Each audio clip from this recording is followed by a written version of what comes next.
This is a virtual reading of Conspirators, To Each His Own Agenda by Matt Gupta.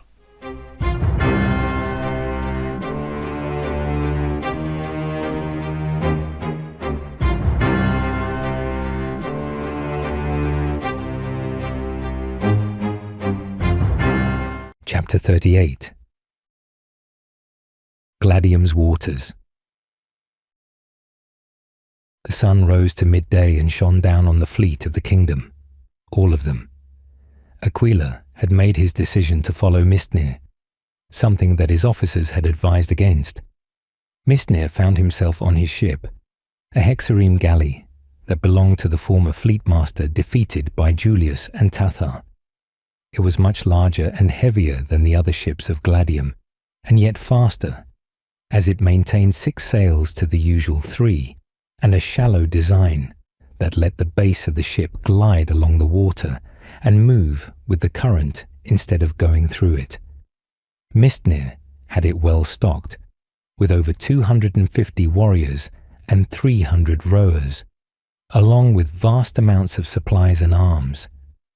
The ship was large enough to house a ballista at the back, which was placed on top of a wooden tower that stood 3 men high, sheltered from the elements by the stern of the ship and bearing its own sails. The huge sails were that of the Corsair black leather instead of the silk and cotton fabric used by Seaward, meaning that the sails could be wetted to prevent them catching fire in a way that fabric couldn't. Aquilla had to think on the strength of Mistnir's forces over the next week. He'd quickly realized that Mistnir had had his crews taught a completely new form of flag communication that was completely alien to his own forms of communication with the fleet. It hadn't taken his men long to memorize them themselves, but they had done so without his orders, and overnight the commands he'd learned in manuals had been lost. In a single ship, he had the strength of 5 of his, and then he had just as many ships. He had one advantage, though, in that all of the men under his command were soldiers, whereas Mistnir relied on the traditional marine and sailor divide. It proved small comfort. Every one of the rowers and sailors made up for their lack of legionary training in enthusiasm and a strength that could only come from galley and rowing work. He knew he could never take Mistnir in battle, or even outmaneuver him, and that was the only reason he had taken to his side. At least, that's what he told himself in moments of doubt. Arndir had kept him awake through much of the night, with tales of Mistnir's fortunes in battle. He had taken the most time focusing on his defense of the treasured trade routes with the south, in which he destroyed a fleet of over 30 ships in a single hour. Despite his age of only 34, he had won himself the highest admiralty honors and a greater collection of skill. He bored them all stupid with talk of the Corvus, the spiked bridge that his ships used to assist in their boarding actions. He couldn't help but appreciate the ingenuity and simplicity of it, even when Arndir turned the talk back to his victories in the War of the Golden King. Yet despite all of this, he was of a similar mind to Amicus. He wasn't a friend, but he would be a dangerous foe. The city of Gladium had been the southern sea defense in the same regard that Seaward was to the kingdom, and was just as impressive a city. Yet since its fall, near millennia past, no man of the kingdom had ever laid eyes on the city, or what the pirates had done to it and returned. Rumors flew just as freely as the wind on the subject. Many men claimed that the city had been razed to its foundations and pillaged for the treasure it held. Others that it had been abandoned and left to ruin, and others claimed that the ocean had risen up and swallowed the city whole. Not even the mighty Mistnir knew what awaited them. Aquilla found himself seeking advice from the man, however, Amicus by his side. He knew things about the ocean and the men that sailed on it, and made a show of it that indicated a still higher knowledge. He wanted to gauge the intellect of his rival and gain something from him. he approached Mistnir, crossing a path of well-positioned corvuses to reach his ship without having to enter another boat. He had expected Mistnir to wait on him, observing the Roman superior as he moved from ship to ship, as tradition demanded. But instead, the man busied himself until Aquilla arrived, moving past the men he had so easily mistaken for pirates with their tattooed faces and rough flesh. They acknowledged him with brief glances and jerks of the cheek, but they didn't greet him like he had seen with Felthor and Alistair. Mistnir was hanging from the rigging of the ballista tower and looking out to the horizon, running a drill with the men using the massive machine against one of the pirate ships, too damaged to be of any use in battle. He heard Aquilla coming and dropped down, leaving Amicus with the men. "General," he said, respectfully, bowing with a slight jerk of his head. "Admiral," Aquilla responded in kind, realizing that their military rank meant that they were equal men. "Do you have a moment?" "I have several," Mistnir smiled. "That is the gift of the sea. The days pass with little event, and battle is a constant thing." He turned away, looking up at the men who were tense and waiting for instruction. "Fire!" he burst out. A broken wooden beam shot out of the giant crossbow and exploded in a deluge of splinters against the broken ship, being held in place by its anchor. "What is your trouble?" he asked Aquilla, as if nothing had happened. "I seek your advice and mood on the coming conflict ahead of us." "Which would you rather come first?" He turned back to the men.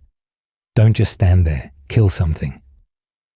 The men broke away from their satisfaction of hitting the target and went to work reloading the ballista. "Your mind, I suppose." Aquilla couldn't help but smile. Mistnir's mood was clear to him in his high spirits. Mistnir laughed. "I am in two minds." He sat down on the bench and beckoned Aquilla to join him. "In all the history of the kingdom, never has such a campaign been engaged, and never before has Gladium been so wounded by the kingdom's hands. In the space of a year, over 100 ships have been captured and destroyed, and over 20,000 men are dead because of it. Does this not make it the right time to strike? Gladium will not simply spread its legs for us to fuck." Mistnir leant against the rigging. He reached into a gap in the floor and pulled out a bundle of cloth. Inside were a few strips of dried meat. They glistened in the sunlight, so that they resembled bark or polished leather. He began chewing on one, offering another to Aquilla, who declined with a wave of a hand. "Your entire fleet has been seen twice over in pirate numbers within a year alone. How many more times will we see such numbers when we reach their stronghold? We may be sailing straight into their grasp with numbers infinitely times our own." "We must scout the haven then," Aquilla seized on the advice. "Gauge our foe before we do battle with them." "That would be a good step," Mistnir nodded, letting Aquilla savor this supposed brilliance as he attempted to swallow the unforgiving morsel. "We should move our attention to more local concerns, however." "Such as?" "Your armor," Mistnir said, nodding to the shining metal chest piece. "Remove it and throw it in the water." "Why?" "It will mean your death." Mistnir poked it with the strip, leaving a small grease stain on the breastplate. Aquilla laughed, looking at the blood-colored battle skirt that Mistnir wore around his waist. Aside from this, his blue cape, a leather-armored sleeve, leather buckles and belts and shin guards that simply clung to his legs. He wore no clothing, his flesh clearly showing many a battle scar. He looked like a statue half finished, his tanned and muscular body wet from the day's sweat. He couldn't help but notice Mistnir carried a blue strip of fabric about his thigh, oddly contrasted against the dark flesh. "Your lack of it will mean your own more so." Mistnir snorted. Your armor will drag you down the depths of the watery abyss should you find yourself in it. The foe that we face and the methods we use to fight them with will easily see you to the water. Aquilla looked unconvinced. Just as likely as leaving the walls of a fortress to step onto ground. Only on the sea, the ground will swallow you whole. Fine words from one who bears such a heavy cloak. Mistnir smirked at the irony, but said nothing. Is that why your men fight all but naked? Aquilla looked at the men. Many of them had their chests bare, their skin baked and the colour of old oak. The only piece of armour that all of them seemed to work with was a helmet of some kind, or the occasional thigh guard. Only a few bore the plumed helmet of sea ward. Others sported simple helmets or leather caps. Better they fight the way they are suited to, Mistnir responded, following his gaze. Put an axe in a hand trained for the sword, then it will fail. You do not train your men? Aquilla twisted his brow in confusion. My men have trained themselves. Mistnir smiled, standing. When I began this campaign, I had 10 ships of the lightest variety, and had only boys, poets, and masons. Most of them only interested in fucking the nearest thing around. Victory turned them into what they are now. More victories brought more men. It opened their eyes to what a man can do when inspired, and when he has a just cause. His voice grew with each word, and he stood up, so that soon every man on the ship was listening. Soon he was shouting, moving from man to man. We are veterans, hardened by the fires of combat. We have fought, killed, and bled for each other. We are brothers in arms. The crew all let out their howl like roar.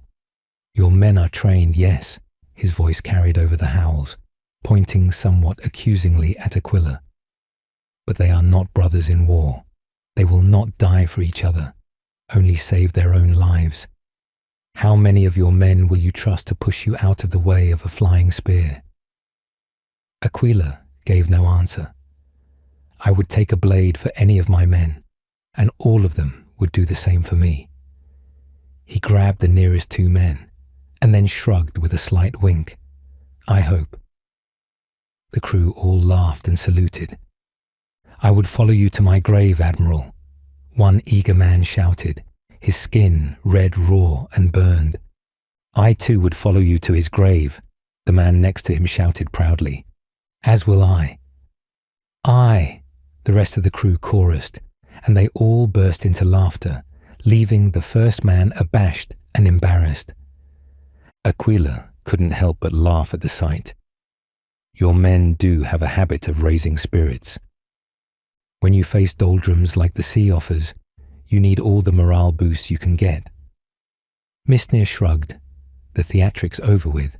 He shooed the men back to their posts, many of whom clapped the red man on the shoulder as they passed.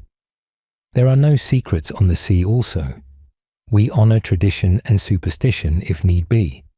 Men can face many foes, but fear of things divine and of pure evil cannot be fought. Is that wise? If we were on land with respite and civilization to aid us in such things, no.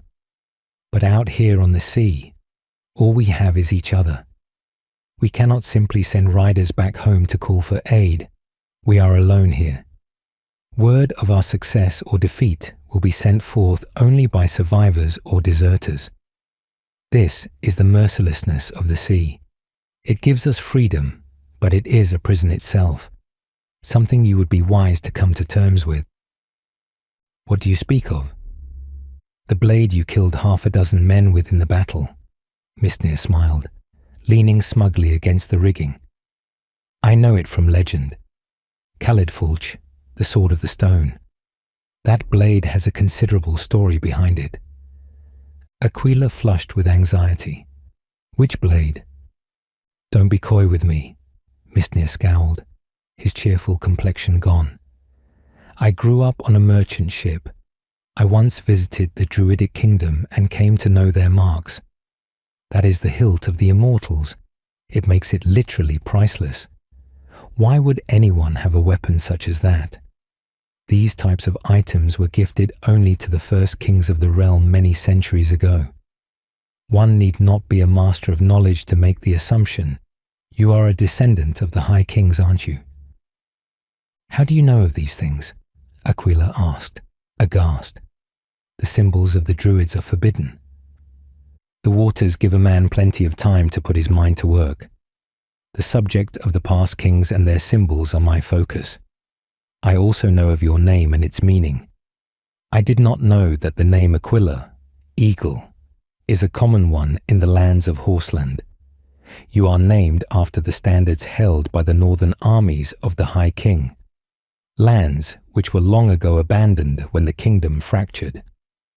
He trailed off into a knowing look. Aquilla was silent, his hand closing on the hilt of his sword.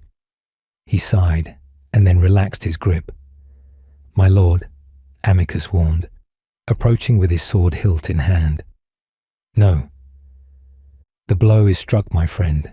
Aquilla stood and shook his head. "Nothing can change that."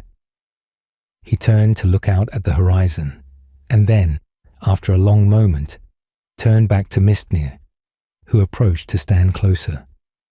"I am Aquilla Artorius of House Pendragon, the last descendant of High King Hadrian, the last heir to the kingdom of Camelot." Mistnir chuckled at this, but disbelief was not in his eyes. High King Hadrian had been one of history's most successful high kings, leading the realm into its most prosperous age and making peace with the whole world. The story of his royal bastard was widely known. He had fathered a child with a queen of the Britons, who he had made the warden of the northern realm, but with no claimant to the throne, ahead of his true-born sons. He named the mother's family name as the royal line in the north and appointed the capital of the north at the city of Camelot. His line continued for several generations, but when the kingdom abandoned its northern provinces, the line was lost. "Indeed," Mistnir exhaled deeply after he recalled this. "Yet here you are, leading a fleet of ships to all but certain doom. Why? Surely you would do better beginning a campaign to press your claim in this contest of kingship against my liege." "Indeed I would," Aquilla nodded, "but my cause requires secrecy. There are those in the world who would not welcome the return of a true king. If I am to become king, I must do it as all past dictators have done. I must gain support in the political arena and win the hearts and minds of the people. If I am to simply walk into the White City and proclaim myself the heir to the kingdom, I will be spat upon and thrown from the tallest tower. You know Ignatius and what his mind is. Would he welcome me as the heir to his kingdom?" Mistnir nodded. "All of your planning and manipulation has been to place you on the throne. How is it that you know your line exists? All records of your ancestors' legacy died with the North." "I have had it bred into me since I came of age, even after my father died. On my 16th name day, I was gifted the great ring of the king by my friend Amicus. A year later, Conditoris found me and gifted me this blade, taken from my father's last battleground, as the truth of my heritage." "As his father had," Amicus nodded, "and his father before him, going back to the time the kingdoms fall into darkness." "I am the last of that bloodline," Aquilla admitted. "If I do not claim the kingdom, my line will be lost." Mistnir nodded. "General Felthor told me of the reason for your ambition. Your woman will not see you to coupling with her until you achieved high position. I take that meaning to be the throne of the kingdom." Aquilla nodded. "Yes, she will only marry a king, and not just a king, the king. But such concerns are petty if we do not have victory here today." "Yes, indeed. We must not approach the haven with the fleet. We must keep the fleet out of sight, while our men probe the defences." How would we do that? Aquilla asked. We should have recruited the Kingslayer for this venture. He would not have helped us. Mistnir shook his head. He fights for Alistair's cause with Felthor, and besides, he is a spy of the land. We need men who can scout the sea. Why not move men through the land? Amicus offered. The harbour will be more heavily guarded. The coastline would be forever guarded by watchtowers. Our ships will be spotted instantly. We have tried it before in other territories. Then how will we scout them? The way we have done with them in the past. We will send 2 ships of men clad as pirates and weight them with coin to loosen tongues. They will simply sail into the harbour and learn all they can in the time allowed them. Will it be enough? Aquilla asked. Mistnir nodded. It will take only a single night to loosen enough tongues to find out how many men and ships they have, the man commanding them and his skill in battle. Who shall we send? Arndir? No. These men are too polite and well-mannered to blend with pirate scum. We must choose baser animals. Marius, he barked, so suddenly he almost interrupted himself, making the 2 men jump. 2 men at the back of the ship exchanged words and positions, and then one of them came over to them. Admiral, he grunted, saluting and standing to attention. His eyes were lined in shadow in the pattern of smoke. Flame tattoos marked his limbs from ankle to shoulder, as though some vengeful force himself had branded him. He dressed in the same garb as Mistnir, but without the heraldic cape. All of it combined seemed to give him the appearance of some sort of spectre. If I was to give you orders for you and your crew to sail into Gladium among the scum, whores and filth for the purpose of gaining knowledge on our enemy, would you be the men for the job? The man simply gazed on at him, feigning distraction. You had me at whores, he smiled. We shall set sail immediately. Mistnir nodded. You have 3 days, 2 for the journey there and back, and a day for debauchery. Marius nodded and left without dismissal. Ready the launch, he called to his men. Will he succeed? Amicus asked, once he was out of earshot. Marius is my second man. He has given his life to fighting Gladium in this guise. Come, we must signal the fleet to stop and take up position far from the mainland. They did so, taking up position on the edge of the open ocean, so far away from the land they could no longer see it. There they waited, only moving their ships when the current pushed them out of formation. No lights were lit, along with no bells, songs or whistles. After 3 days and nights of tense silence, Marius had returned. My lords, he panted when he came onto the ship. He was badly bruised across his face, and part of his ear was missing, but he seemed unconcerned by it. We learned much in our visit. How many men did you lose? Mistnir demanded. 4. Marius bowed his head. 2 to knives and 2 to whores. They bite. Mistnir sighed sadly. Tell us and be quick. Mistnir hurried him over to the others. Marius pulled out a hand-drawn map out of his belt. The city of Gladium was closer than they had thought. They had arrived in half the time Mistnir had allowed them, which meant for a much deeper look into their defences. The harbour was worked into the shape of a naturally built horseshoe. The rest of the land seemed to be built on a series of cliffs. They have heavily fortified the valley. The water is surrounded by 2 fortresses on the north and south land. Here and here, he pointed at the map, where the 2 prongs of the land stretched out into the water. The 2 fortresses have a huge chain that spans the length of the entire water. As soon as the haven is threatened, then the chain is raised and all forces are then trapped and destroyed. If we are to even begin to attack the haven, we will need to destroy these fortresses. Brilliant, Amicus groaned. Aside from our ballista ships, we have no means to take a fortress, let alone 2. We need not take the fortresses, Mistnir was unconcerned. We simply need to infiltrate them and turn them to our purpose. What purpose? Andir asked. Mistnir was smiling darkly. I don't like that look, Amicus stammered. But it was spreading to the others, even Aquilla. What? A chain works both ways, Andir explained.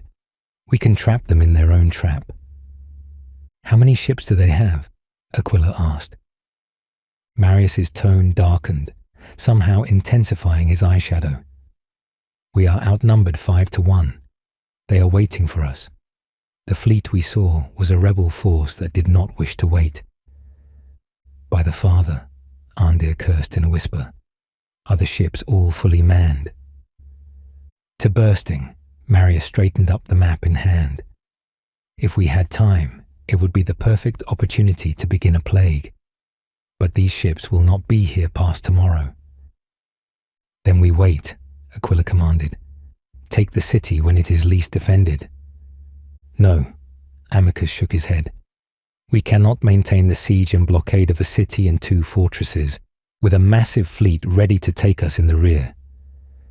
He's right, Mistnir nodded. If we are to take the city and secure the realm from the danger of Gladium, we must destroy this fleet also. Assuming that we can, Andir muttered. Mistnir nodded. We can. Let us prepare then. Mount the dead men from the battle on the ships and load our pitch. We don't have much pitch left, Amicus pointed out. We lost a lot of it in the battle. Then load on the food and wine on the ship as well. No, Amicus spluttered. Not the wine. Yes, Mistnir nodded. The wine. But we will have none for our return journey. Mistnir smiled again.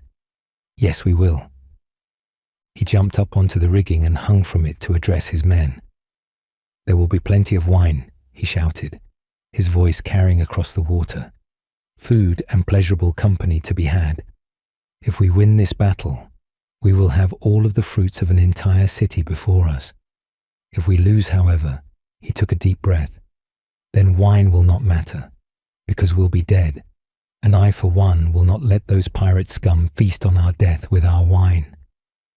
The crews exploded in agreement and set themselves to their tasks. We attack at nightfall, Mistnir announced to Aquilla. Are you with us, Your Highness? It was no jest. We are, Aquilla nodded firmly. It is what we are here for.